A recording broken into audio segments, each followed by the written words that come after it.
पाहिजे ही आपली मागणी आपण गेली काही वर्ष लावून धरलेली आहे। आज अखेर त्यावरती सरकारने निर्णय घेतलेला नाही।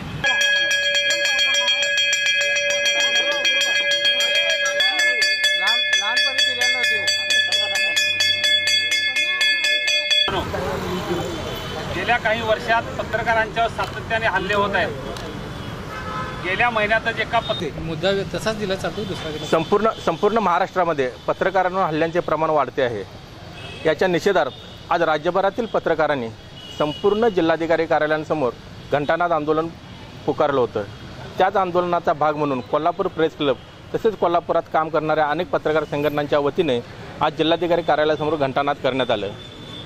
या पत्रकारांना उन्हातान्हात राबणाऱ्या या पत्रकारांना आजही पेन्शन मिळत नाही। ही पेन्शन मिळावी तसेच पत्रकारांसाठी जो कायदा प्रस्तावित केला आहे त्याला संरक्षण मिळावे म्हणून तो संरक्षण कायदाही मंजूर व्हावा या मागणीसाठीच हे आंदोलन केले आहे।